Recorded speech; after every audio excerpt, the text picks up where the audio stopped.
मेरे बेटाएं, मेरी माताएं इस बात का ध्यान रखें, बेटियां ध्यान रखें, मेरी माताएं ध्यान रखें, मेरे भाई ध्यान रखें। जिस दिन तुम्हारा मन करे, जिस दिन तुम्हारा दिल करे, उस दिन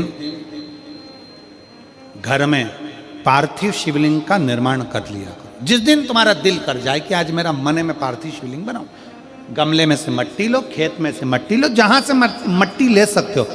घर के बाहर कोई गमला हो, बगीचा हो, शहरों में जमीन पर कहाँ मट्टी ढूंढने जाओगे, तुम्हारे जो गमले लगे रहते हैं उसमें से मट्टी ले लो, पर छोटा सा पार्थिव शिवलिंग का निर्माण।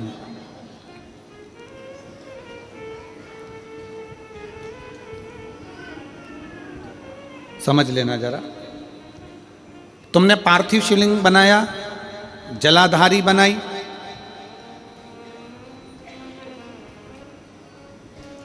पूजन कर लो जिस दिन तुम्हारा मन करे। कोई तिथि, कोई वार, कोई दिन, कोई समय, कोई घड़ी, कोई पल कुछ मत देखो। तुमने पार्थिव शिवलिंग का निर्माण किया। 3 आखा चावल, 3 अक्षत। आखा चावल जानते हो, साबूदाना, आखा चावल। 3 चावल के दाने, एक गणेश जी की जगह, एक अशोक सुंदरी की जगह, एक षडानंद कार्तिकेय जी की जगह। 3 चावल दाने।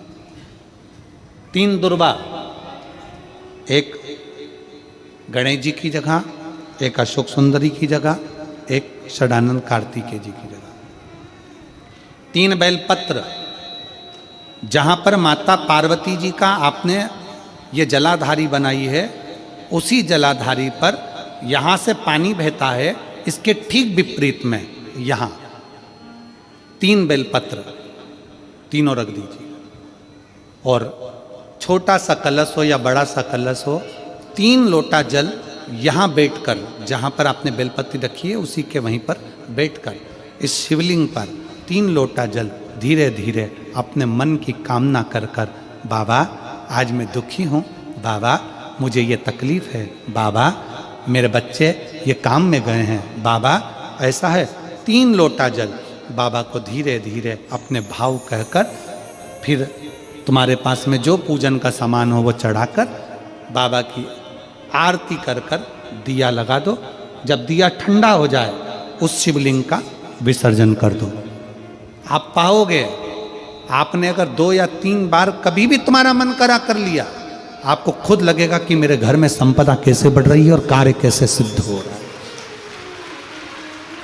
शिव आराधना में भगवान शंकर की, शिव भक्ति में भगवान शंकर की अविरल भक्ति में पार्थिव शिवलिंग का निर्माण और पार्थिव शिवलिंग की पूजन हमें बल प्रदान करती है। लिंग का निर्माण किया जाता है, पार्थिव शिवलिंग को जब बनाया जाता है तो पार्थिव शिवलिंग का एक नियम है, आप उसका स्मरण जरूर करें। जैसे ये थाली है,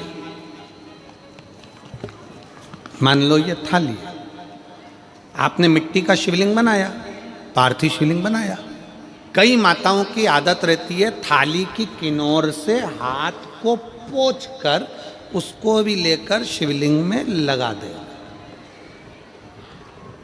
कई मेरी जीजियों की, कई मेरे जीजाओं की, कई मेरी माताओं की, कई मेरे बेटियों की, कई मेरे बेटाओं की आदत रहती है। समझ में तो आ रहा है ना कि थाली बुलवाऊं? लाओ तो थाली लाओ जरा, पूजा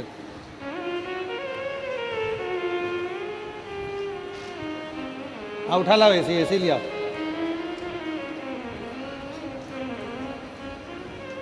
अब कई मेरी जीजियों की आदत क्या होती है, पार्थिव शिवलिंग का निर्माण करेगी, मिट्टी इसमें भर लेगी, सब कुछ कर लेगी। आप मिट्टी इसमें मिलाओ, मिट्टी मिलाने के बाद में आप उसका पार्थिव लिंग का निर्माण भी कर लो, मना नहीं है। पर निर्माण करने के बाद में जब पार्थिव शिवलिंग का निर्माण कर लो, उस समय पर हाथ को इस तरह से पोंछ कर फिर शिवलिंग में उस माटी को लगाना, ये श्रेष्ठता नहीं है।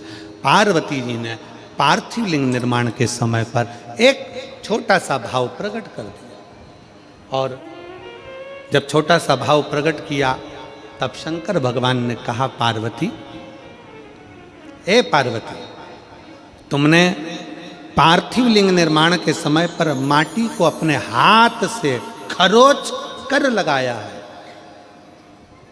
तो तुम्हें भी संतान की जो प्राप्ति होगी वो शरीर के उपटन से ही होगी, संतान की प्राप्ति। और सुनो पार्वती, तुमने वो माटी को बाद में अंकित किया गया है, इसलिए तुम्हारे पुत्र का शीश कटकर फिर वापिस अंकित किया जाएगा, पुनः फिर लगाया जाएगा। शिवाराधना में मिट्टी को बनाओ, पर मिट्टी चारों तरफ लगी, आप पोछो, मना नहीं है। आप हाथ भी पोछ लो, हम मना नहीं करेंगे, आपको हाथ पोछना है आप पोछो, पर उस मिट्टी को फिर वापस शिवलिंग के साथ में, जब शिवलिंग बन गया फिर उसी मिट्टी को वापस आप उसमें पोत रहे हो, ये श्रेष्ठता नहीं है, उसकी श्रेष्ठता नहीं है। ये अचार की बरनी नहीं है कि यहाँ से निकालो यहाँ से निकालो और लगा के रोटी में फिंगर बना के फुंगा बना के खा लो।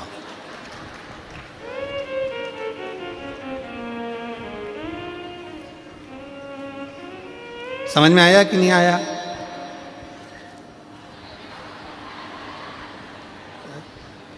नहीं तो तुम आधे इधर वाले कह दो, बीच वाले